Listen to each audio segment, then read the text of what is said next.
ഭർത്താവ് തൻ്റെ ഭാര്യയുടെ മൊബൈൽ എടുത്ത് എന്നിട്ട് വാട്സാപ്പ് ചാറ്റ് നോക്കുകയാണ്. വാട്സാപ്പ് ചാറ്റ് നോക്കിയ ഭർത്താവ് നടുങ്ങി വിറച്ച്, ഇത്രയും നാളും തൻ്റെ ഭാര്യ തന്നെ ചതിക്കുകയായിരുന്നോ, സ്നേഹം കാണിച്ച് പറ്റിക്കുകയായിരുന്നോ? എന്താണെന്നറിയാമോ? ആ വാട്സാപ്പ് ചാറ്റ് നിറച്ച് അവിഹിത ബന്ധമായിരുന്നു. ഇവൾക്ക് മറ്റൊരാളുടെ ബന്ധമുണ്ട്. അതിനുള്ള തെളിവുകളാണ് അയാൾ കണ്ടുപിടിക്കുന്ന മൊബൈലിൽ നിന്ന്. പക്ഷേ അതൊരു കാമുകനായിരുന്നില്ല. പിന്നെ ആരായിരിക്കും അല്ലേ? നിങ്ങളാരും വിചാരിക്കുന്ന ഒരാളായിരിക്കില്ല. കേട്ടാലോ? സുരേഷിൻ്റെ കുഞ്ഞ് മരിച്ചു. കുഞ്ഞിന് എത്ര പ്രായമെന്നറിയാമോ? വെറും 6 മാസം മാത്രം പ്രായമുള്ള കുഞ്ഞാണ് മരിച്ചിരിക്കുന്നത്. കൈ വളരുന്നോ കാല് വളരുന്നോ എന്ന് പറഞ്ഞ് നോക്കിയിരിക്കുന്ന പ്രായത്തിലാണ് ഈ കുഞ്ഞ് പെട്ടെന്ന് അങ്ങ് മരിച്ചത്. സഹിക്കാൻ പറ്റുമോ? സഹിക്കാനേ പറ്റത്തില്ല. സുരേഷിന് തളർന്നു, ഭാരതിയും തളർന്നു. ഇതെങ്ങനെയാണ് ഈ അച്ഛൻ അറിയുന്നറിയാമോ? ഈ സുരേഷ്, അയാൾക്ക് ഒരു ബിസിനസ്സാണ്. രാവിലെ പോവും, വൈകുന്നേരം ഒരു 7-8 മണിയാകുമ്പോഴേ വീട്ടിൽ തിരിച്ചു വരത്തുള്ളൂ. അങ്ങനെ പതിവ് പോലെ ജോലിയെല്ലാം കഴിഞ്ഞ് വീട്ടിൽ തിരിച്ചെത്തിയപ്പോൾ ഭാരതി അപ്പുറത്ത് തളർന്ന് കരഞ്ഞ് തളർന്നിരിക്കുകയാണ്. ഭാര്യയോട് ചോദിച്ചു, എന്ത് പറ്റിയിട്ട് കാര്യം എന്തുവാ? അവൾ ഇങ്ങനെ ദൂരേക്ക് ചൂണ്ടി പറയുകയാണ്, ദേ അപ്പുറത്ത് നമ്മുടെ മോൻ ഇരിക്കുന്നു, മോൻ മരിച്ചു കിടക്കുവാണെന്ന് പറയുകയാണ്. അച്ഛന് സഹിക്കാൻ പറ്റുമോ? സഹിക്കാൻ പറ്റത്തില്ല. അയാൾ ചെന്നപ്പോൾ കാണുന്ന കാഴ്ച എന്തറിയാമോ? കുഞ്ഞിങ്ങനെ മരിച്ചു കിടക്കുന്നു. രാവിലെ ഉമ്മയൊക്കെ കൊടുത്ത് ലാളിച്ച് ഓമനിച്ചിട്ട് പോയ മകനാണ് തിരിച്ചു വന്നപ്പോൾ ഈ മരിച്ചു കിടക്കുന്നത്. ധ്രുവൻ എന്നാണ് കുഞ്ഞിന് പേരിട്ടിരിക്കുന്നത്. ആൺകുഞ്ഞാണ്, നല്ല ഓമനത്തുള്ള മുഖമാണ്, കൊഞ്ചിച്ച് കളിപ്പിച്ച് കൊതി തീർന്നിട്ട് പോയില്ല. ആ കുഞ്ഞ് മരിച്ചു എന്നറിഞ്ഞപ്പോൾ സകലരും തകർന്ന് തരിപ്പണമായി. നാട്ടുകാരെല്ലാം ഈ കരച്ചിലെല്ലാം കേട്ട് ആ വീട്ടിലേക്ക് ഓടിയെത്തി. എല്ലാവർക്കും ഭയങ്കര വിഷമമായിപ്പോയി. എന്തായാലും ഇനിയിപ്പോൾ പറഞ്ഞിട്ടൊന്നും ഒരു കാര്യമില്ല. ആ കുഞ്ഞിനെ എത്രയും പെട്ടെന്ന് അടക്കുക.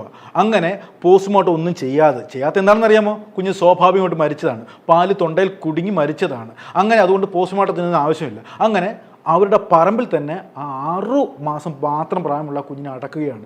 നാട്ടുകാരും എല്ലാവരും സാക്ഷിയായിട്ട് ആ കാഴ്ച നോക്കി നിന്നു. ദിവസങ്ങൾ അങ്ങനെ മുന്നോട്ട് പോവുകയാണ്. എന്തായാലും കുറേ വർഷങ്ങളെടുത്താൽ ഇത് മാറും അച്ഛൻ്റെ അമ്മയുടെ മനസ്സിൽ നിന്ന്? ഒരിക്കലും മാറത്തില്ല. അങ്ങനെ ആ ദുഃഖവും പേറി സുരേഷും ഭാരതിയും അവരുടെ ജീവിതത്തിലേക്ക് ഇങ്ങനെ മുന്നോട്ട് പോവുകയാണ്. ഇവരുടെ ബന്ധം എങ്ങനെ തുടങ്ങുന്നത് അറിയാമോ? ഈ സുരേഷ്, ഞാൻ ആദ്യം പറഞ്ഞല്ലോ, ഒരു കച്ചവട സ്ഥാപനം നടത്തുകയാണ്. നല്ല മിടുക്കനായ പയ്യനാണ്, നല്ല ഘടാഘടികനായ മനുഷ്യൻ, നല്ല ആരോഗ്യമുള്ള മനുഷ്യനാണ്. അയാൾക്ക് ഒരു ദുശീലം പോലും ഇല്ല. ബീഡിവലിയില്ല, മദ്യപാനമില്ല, അനാവശ്യമായിട്ടൊരു പെൺകുട്ടികളുടെ മുഖത്ത് പോലും നോക്കുന്ന സ്വഭാവക്കാരനല്ല. ആ നാട്ടുകാർക്കെല്ലാം പ്രിയപ്പെട്ടവനാണ്. അങ്ങനെയാണ് ഈ സുരേഷിൻ്റെ ആലോചന ഈ ഭാരതിക്ക് വരുന്നത്. ഭാരതി അപ്പോൾ പഠിക്കുന്ന സമയമാണ്. അവൾ ഒരു മെലിഞ്ഞ ഒരു പെൺകുട്ടിയാണ്, കാണാനും കൊള്ളാം കേട്ടോ. പക്ഷേ ഭാരതിക്ക് അപ്പോൾ കല്യാണത്തിനോടൊന്നും യാതൊരു താല്പര്യമില്ല. കുറച്ച് കഴിയട്ട്, പഠിത്തം നടക്കുന്നില്ലേ ഉള്ളൂ. പഠനമെല്ലാം കഴിഞ്ഞിട്ട് ഒരു ജോലിയൊക്കെ കിട്ടിയിട്ട് മതി എൻ്റെ കല്യാണം എന്നുള്ള വാശിയിൽ ഉറച്ചു നിൽക്കുകയാണ് ഈ ഭാരതി. പക്ഷേ ഈ ഭാരതി അച്ഛനും അമ്മയും വിടുമോ? നല്ലൊരു പൂമ്പഴം പോലെയുള്ള മിടുക്കനായ അധ്വാനിയായിട്ടുള്ള ഒരു ദുശീലം പോലും ഇല്ലാത്തൊരു പയ്യൻ്റെ ആലോചനയാണ് ഈ വന്നിരിക്കുന്നത്. ഏതെങ്കിലും അച്ഛനും അമ്മയും അങ്ങനെ വിട്ട് കളയുമോ? മാത്രമല്ല, അയാൾക്ക് സ്ത്രീകളൊന്നും വേണ്ട, പെണ്ണിനെ മാത്രം മതി എന്നുള്ള വാശിയിലാണ് ഈ സുരേഷ് നിൽക്കുന്നത്. അങ്ങനെ ഇപ്പോൾ ഇവളുടെ താല്പര്യം പോലും പരിഗണിക്കാതെ ആ കല്യാണം നടത്തുകയാണ്. മനസ്സില്ല മനസ്സോടെ സുരേഷിൻ്റെ ഭാര്യയായിട്ട് ഭാരതി സുരേഷിൻ്റെ വീട്ടിലേക്ക് വന്ന് കയറുകയാണ്. അങ്ങനെ സന്തോഷകരമായിട്ട് ആ ജീവിതം മുന്നോട്ട് പോകുമ്പോൾ 2 പെൺകുഞ്ഞുങ്ങൾ ജനിക്കുന്നു.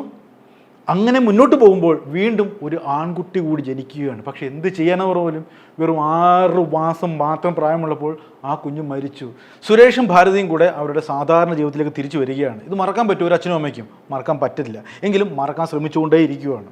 ഇപ്പോൾ സുരേഷ് രാവിലെ ജോലിക്ക് പോകുന്നുണ്ട്, വീട്ടിലെ കാര്യങ്ങളൊക്കെ നോക്കി. ഭാരതിയും വീട്ടിൽ തന്നെയുണ്ട്, 2 പെൺകുട്ടികളൊക്കെ ഉണ്ടെന്ന് പറഞ്ഞല്ലോ. അങ്ങനെ സാധാരണ ജീവിതത്തിലേക്ക് അവർ കടന്നു കഴിഞ്ഞു. ഒരു ദിവസം ഈ സുരേഷ് ഒരു ഞെട്ടിക്കുന്ന കാഴ്ച കാണുകയാണ്. ഇവിടെ മുതലാണ് കഥ ആകെ മാറുന്നത്. അതുവരെ ഭാരതിയും സുരേഷും തമ്മിൽ ഭയങ്കര സ്നേഹത്തിലേക്കായിരുന്നു. പക്ഷേ ഇവിടെ മുതൽ സുരേഷ് ഒരു കാഴ്ച കാണുകയാണ്. ആ ദിവസം അല്ലെങ്കിൽ ആ സമയം നമ്മുടെ ഭാരതി കുളിക്കാനായിട്ട് ബാത്റൂമിൽ കയറിയിരിക്കുന്ന സമയമാണ്. അപ്പോൾ കട്ടിലിൻ്റെ ആ മെത്തയുടെ അടിയിൽ കൃന്നൊരു ശബ്ദം കേൾക്കുന്നു. ഒരു വല്ലാത്ത വൈബ്രേഷൻ. മെത്ത പൊക്കി നോക്കിയപ്പോഴത്തേക്ക് അതിനകത്തൊരു പുതിയ മൊബൈൽ. സുരേഷിന് ആകെ സംശയം, ഇത് ഞാൻ മേടിച്ചു കൊടുത്തതല്ലല്ലോ, അവളുടെ മൊബൈൽ വേറെയാണല്ലോ, ഈ മൊബൈൽ എങ്ങനെ വന്നു? സ്വാഭാവികമായിട്ടും സംശയം വരുമല്ലോ. അയാൾ ആ വിറയ്ക്കുന്ന കൈകളോടെ ആ മൊബൈൽ എടുക്കുകയാണ്, വൈബ്രേഷൻ ഓഫ് ചെയ്ത്. എന്നിട്ട് അവൾ പെട്ടെന്ന് ഇറങ്ങുന്നതിന് മുമ്പ് തന്നെ ഇതൊന്ന് പരിശോധിക്കണം. അങ്ങനെ ആദ്യമേ നോക്കിയത് വാട്സാപ്പിലേക്കാണ്. ആരോടാണ് ചാറ്റ്, എന്താണ് സംഭവിച്ചറിയണമെങ്കിൽ ആദ്യം വാട്സാപ്പ് നോക്കണം. വാട്സാപ്പ് നോക്കിയപ്പോഴത്തേക്ക് തുടരെ അങ്ങോട്ടും ഇങ്ങോട്ടും ചറപറാന്ന് പറഞ്ഞ് 100 കണക്കിന് മെസ്സേജാണ് അങ്ങോട്ടും ഇങ്ങോട്ടും പൊയ്ക്കൊണ്ടിരിക്കുന്നത്. എന്ന് പറഞ്ഞാൽ ഒരു അവിഹിതത്തിൻ്റെ അല്ലെങ്കിൽ പിരിയാൻ പറ്റാത്ത ഒരു സ്നേഹത്തിൻ്റെ മെസ്സേജാണ് ത്രൂ ഔട്ട് ആദ്യം മുതൽ കാണുന്നത്. ഇയാളെ വിറയ്ക്കുന്ന കൈകളുടെ പെട്ടെന്ന് അവൾ വരുമോ, അതിന് മുമ്പ് തന്നെ എടുത്ത് മാറ്റി വെക്കണം എന്നുള്ള ചിന്തയോടെ എല്ലാം പടപടാ സ്ക്രോളിൽ നോക്കുകയാണ്. അയാൾക്ക് തല കറങ്ങുന്ന പോലെ തോന്നി. കാരണം ഇവക്കൊരു അവിഹിത ബന്ധമുണ്ട്. ഒരു പുരുഷനുമായിട്ട് തൻ്റെ ഭാര്യയ്ക്ക് അവിഹിത ബന്ധമുണ്ടെന്ന് അയാൾ സ്ഥാപിക്കുകയാണ്. അങ്ങനെയുള്ള മെസ്സേജുകളാണ് ആ വാട്സാപ്പിൽ ഉടനീളം അയാൾ വായിക്കുന്നത്. പക്ഷേ അവസാനത്തെ മെസ്സേജ് അയാളെ തളർത്തിക്കളഞ്ഞു. അതുവരെ അയാൾ കൈ വിറയ്ക്കുന്നേ ഉണ്ടായിരുന്നുള്ളൂ. ഇപ്പോൾ ശരീരം മുഴുവൻ തളർന്നു പോയി. എന്താണെന്നറിയാമോ? അതിൽ തൻ്റെ ഭാര്യയായിട്ടുള്ള ഭാരതി ആർക്കും അയച്ചു കൊടുത്ത മെസ്സേജ് ഇങ്ങനെയാണ്: നിനക്ക് വേണ്ടി അല്ലെങ്കിൽ നമ്മൾക്ക് വേണ്ടി ഞാൻ എൻ്റെ കുഞ്ഞിനെ കൊന്നുകളഞ്ഞു. എന്നിട്ട് ആ കുഞ്ഞ് ധരിച്ചിരുന്ന 2 കൊലുസിൻ്റെ ഫോട്ടോയെ അയച്ചു കൊടുത്തിരിക്കുന്നത്. എങ്ങനെ സഹിക്കാൻ പറ്റുമോ അച്ഛന്? അയാൾ തളർന്ന് അവിടെ ഇരുന്നു. പക്ഷേ തളർന്നിരിക്കാൻ ഒക്കത്തില്ല. കള്ളനെ കണ്ടുപിടിച്ചേ പറ്റത്തുള്ളൂ. അവൾ വരുന്നതിന് മുമ്പ് തന്നെ ആ മൊബൈലെടുത്ത് ഒന്നും അറിയാത്ത മട്ടിൽ ആ മെത്തയുടെ കീഴിലോട്ട് വെച്ച്. ഇവിടെ മുതൽ നമ്മുടെ സുരേഷ് നന്നായിട്ട് അഭിനയിക്കുവാണ്. ഒരു സംശയം പോലും ഭാര്യയ്ക്ക് കൊടുക്കുന്നില്ല. അയാൾ ജോലിക്ക് പോകാൻ പറ്റത്തില്ല. എങ്ങനെ പോകാൻ പറ്റും? അയാൾക്ക് അവിടെ സമാധാനം കാണുമോ? പക്ഷേ ഈ കള്ളത്തിൽ എങ്ങനെയും കണ്ടുപിടിച്ചേ പറ്റൂ. തൻ്റെ കുഞ്ഞിൻ്റെ മരണത്തിന് പിന്നിൽ ആരൊക്കെയോ ഉണ്ടെന്നുള്ളൊരു സംശയം. ഇതൊരു കൊലപാതകമാണോ? സ്വാഭാവിക മരണമാണെന്നാണ് അതുവരെ അയാൾ വിശ്വസിച്ചിരുന്നത്. പക്ഷേ ഇത് സ്വാഭാവിക മരണമല്ല. തൻ്റെ ഭാര്യയും വേറെ ആരോ ചേർന്നത്, ഒരുപക്ഷെ ഏതോ ഒരു കാമുകനായിരിക്കാം, അല്ലെങ്കിൽ ആരെങ്കിലും ആയിരിക്കാം. അയാളെ കണ്ടുപിടിച്ചേ പറ്റൂ. അവിടെ മുതൽ അയാൾ നാടകം കളിക്കുകയാണ്. ഇയാൾ രാവിലെ തന്നെ ഓഫീസിലേക്ക് പോകാനുള്ള തയ്യാറെടുപ്പോടെ അയാൾ പുറത്തേക്ക് ഇറങ്ങുകയാണ്. പക്ഷേ അയാൾ പോയില്ല. വീടിൻ്റെ പിറകിൽ പമ്മിയിരുന്നു. ഇയാൾ പോയെന്ന് വിചാരിച്ചു ഭാര്യ ഭാരതി ഫോണിൽ ആരോടോ കൊഞ്ചു കുഴയുകയാണ്. എന്തൊക്കെയോ കശകൊച്ച ശബ്ദം വ്യക്തമാവുന്നില്ല. പക്ഷേ ആ ഫോണിൽ അയാളുടെ കാഴ്ച കാണി പിന്നിലൂടെ വന്നിട്ട് ഇവൾ വാട്സാപ്പ് കോളിൽ ആരോട് സംസാരിക്കുന്നു, അതായത് വീഡിയോ കോളിൽ അയാളോട് സംസാരിക്കുന്നു. ആ രൂപം കണ്ട് വീണ്ടും സുരേഷ് ഞെട്ടുകയാണ്. അതൊരു പുരുഷനായിരുന്നില്ല കേട്ടോ, അതൊരു സ്ത്രീയായിരുന്നു. ആ സ്ത്രീ ആരാണെന്ന് വ്യക്തമായി അയാൾ കണ്ടു കഴിഞ്ഞു. അയാൾ അതും നടുക്കിക്കളഞ്ഞു. ആ സ്ത്രീ ആരാണെന്ന് അറിയാമോ? ഞാൻ പിന്നാലെ പറയാം. എങ്കിലും അതും അറിയാത്ത മട്ടിൽ അയാളവിടെ മനസ്സിൽ വെച്ചു. പിന്നെ ആ വീട്ടിലേക്ക് വന്നു. ആ മൊബൈൽ എടുത്ത് പരിശോധിക്കുന്നു. വീണ്ടും അയാൾ കാണുന്ന കാഴ്ച എന്നറിയാമോ? ഇവർ തമ്മിൽ കെട്ടിപ്പിടിച്ച് ഉമ്മ വെച്ചുകൊണ്ടിരിക്കുന്ന ഫോട്ടോകൾ, ഒരുപാട് ചിത്രങ്ങളാണ് ആ ഗാലറിയിൽ നിന്നും അയാൾക്ക് കാണാൻ പറ്റുന്നത്. പക്ഷേ ഇതെല്ലാം ഒരു അവിഹിത ബന്ധത്തിൻ്റെ അല്ലെങ്കിൽ വല്ലാത്തൊരു ദൃഢമായ ബന്ധത്തിൻ്റെ ആ സൂചന നൽകുന്ന ഫോട്ടോസ് ആയിരുന്നു എല്ലാം. ആളെ മനസ്സിലായോ? ആരാണെന്ന് മനസ്സിലായോ? സുരേഷ് ഞെട്ടി. ഇനി നിങ്ങളും ഞെട്ടിയേ പറ്റൂ. സുരേഷിൻ്റെ വീടിൻ്റെ തൊട്ടപ്പുറത്ത് താമസിക്കുന്ന സുമിത്ര എന്ന് പറയുന്ന 22 വയസ്സുകാരുടെ ചിത്രങ്ങളാണ് ആ ഫോട്ടോയിൽ കാണുന്നത്. അതായത് ഈ ഭാരതിയും സുമിത്രനും തമ്മിൽ കെട്ടിപ്പിടിച്ചിരിക്കുന്ന ഫോട്ടോയാണ്. അതൊരു ആണായിരുന്നില്ല, ഒരു പെൺകുട്ടിയായിരുന്നു. അയാളുടെ മനസ്സിൽ പലവിധ ചിന്തകൾ ഇങ്ങനെ അലട്ടുകയാണേ.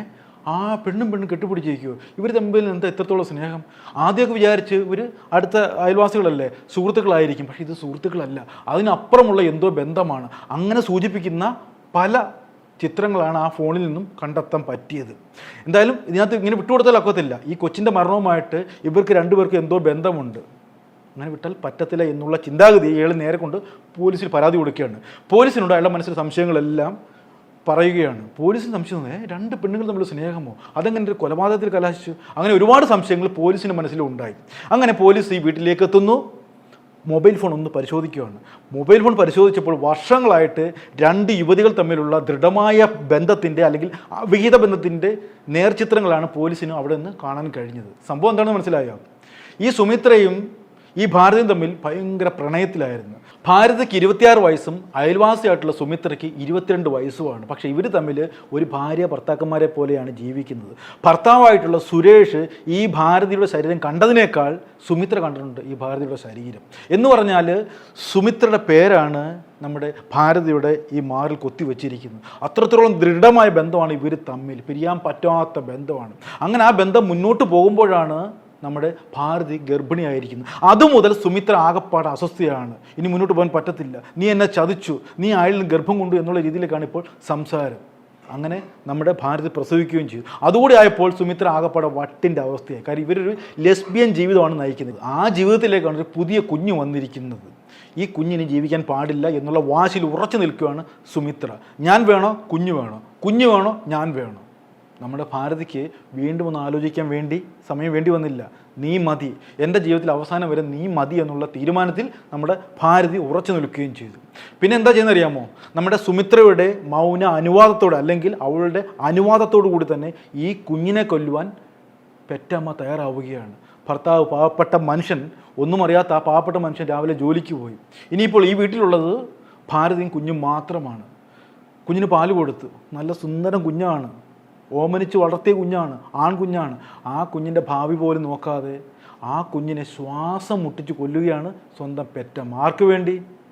ഒരു സ്ത്രീക്ക് വേണ്ടി. അതായത് എന്തോ പറയുക, ആ ബന്ധത്തിന് എന്താ അർത്ഥം പറഞ്ഞതിൻ്റെ എനിക്കറിയത്തില്ല. അങ്ങനെ ഒരു സ്ത്രീ പറഞ്ഞതിൻ്റെ അടിസ്ഥാനത്തിൽ ആ കുഞ്ഞിനെ ശ്വാസം മുട്ടിച്ച് കൊല്ലുകയാണ്. ഇവിടെ മുതൽ അവൾ ഒരു നാടകം കളിക്കുകയാണ്. കുഞ്ഞ് പാല് കുടിച്ച് തൊണ്ടയിൽ കുരുങ്ങി മരിച്ചു എന്നുള്ള നാടകമാണ് അവൾ കളിക്കുന്നത്. ഇവിടെ ശരിക്കും പറഞ്ഞാൽ ഈ കേസ് കണ്ടുപിടിച്ചത് ആരാണ്, അല്ലെങ്കിൽ ഈ സംഭവം തെളിയിച്ചത് ആരാണ്? സുരേഷാണ് അല്ലേ. സുരേഷിന് അങ്ങനെ ഒരു സംശയം തോന്നിയത് കൊണ്ട് മാത്രമാണ് അയാൾ പോലീസിനെ സമീപിച്ചത്. ഇത് സ്വാഭാവിക മരണമെന്ന രീതിയിൽ കൊച്ചിനെ അടക്കം ചെയ്തു, ആർക്കും അതിനകത്തൊന്നും സംശയമില്ല. പക്ഷേ അച്ഛൻ അല്ലെങ്കിൽ ആ ഭർത്താവായുള്ള സുരേഷിന് സംശയം തോന്നി, എൻ്റെ കുഞ്ഞ് അങ്ങനെ മരിക്കത്തില്ല. മറ്റേ ഫോട്ടോ എല്ലാം കണ്ടപ്പോഴത്തേക്ക് സംശയം ഉറപ്പിച്ചു. അങ്ങനെയാണ് ഈ കേസ് തെളിയിച്ചത്. ആ കേസിൻ്റെ അടിസ്ഥാനത്തിൽ രണ്ടുപേരെയും പോലീസ് തട്ടി അകത്തിട്ടിരിക്കുകയാണ്. ആരൊക്കെയാണ്? സുമിത്രയെയും ഭാരതിയെയും. ഇതുമാത്രം നീചമായ പ്രവൃത്തികൾ ചെയ്ത് കൂട്ടുന്നതല്ലേ.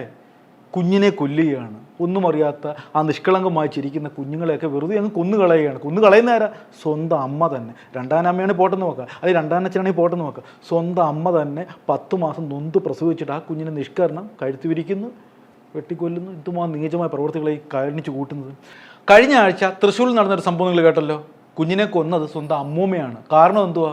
കുഞ്ഞ് കിടന്ന് കരഞ്ഞ്. അങ്ങനെ ആ ശല്യത്തിൻ്റെ കരച്ചിൽ സഹിക്കാൻ വയ്യാതെയാണ് ഞാൻ കൊന്നതെന്നാണ് അമ്മൂമ്മ പോലീസിനോട് പറഞ്ഞിരിക്കുന്നത്.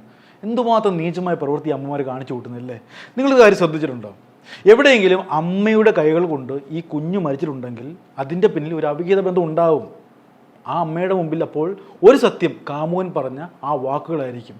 നിനക്ക് ഞാൻ വേണോ കുഞ്ഞ് വേണോ? അപ്പോൾ ഈ മണ്ടികളായ പെണ്ണുങ്ങൾ വിചാരിക്കും എനിക്ക് കാമുകൻ മതി, അതാണ് സത്യം, എന്നെ അവസാനം വരെ പൊന്നുപോലെ നോക്കാൻ അവനെ കാണത്തുള്ളൂ. അപ്പോൾ പിന്നെ അവളുടെ മുമ്പിലുള്ള സത്യം ആ കുഞ്ഞിൻ്റെ മരണമായിരിക്കും. അങ്ങനെ നിഷ്കരണം കുഞ്ഞുങ്ങളെ കൊല്ലുന്ന ഒരുപാട് സംഭവങ്ങൾ നമ്മുടെ നാട്ടിൽ ഇപ്പോൾ വർദ്ധിച്ചു വരികയാണ്. ഒന്ന് ചിന്തിക്കുക, എന്തുമാത്രം മഹാപാവമാണെന്നറിയാം നിങ്ങൾ കാണിച്ചു കൂട്ടുന്നത്. ഒന്നും അറിയാത്ത ഒരുപാട് പ്രതീക്ഷയുമായിട്ട് ജനിക്കുന്ന കുഞ്ഞുങ്ങളെ കൊല്ലുക എന്നുള്ളത് പെറ്റ തള്ള പോലും സഹിക്കത്തില്ല. ഭയങ്കര പാവമാണെന്ന്. ഇപ്പോൾ അറസ്റ്റിലായിരിക്കുന്ന ഈ ഭാരതിക്കൊക്കെ ജീവിതത്തിൽ സമാധാനം കാണുമോ? ഒരിക്കലും സമാധാനം കാണത്തില്ല. അവൾക്ക് നല്ല ജീവിതം കിട്ടിയോ? അതുമില്ല. ഇപ്പോൾ ജയിലിൽ അറയിക്കിടന്ന് ഇങ്ങനെ ജീവൻ തള്ളി നീക്കുകയാണ്. അതുകൊണ്ട് ഇത്തരത്തിലുള്ള ആന മണ്ടത്തരമൊന്നും മനസ്സിൽ പോലും ഒരമ്മമാരും ചിന്തിക്കില്ലെന്ന് മാത്രം പറഞ്ഞുകൊണ്ട് നിർത്തിയാലോ. നന്ദി, നമസ്കാരം.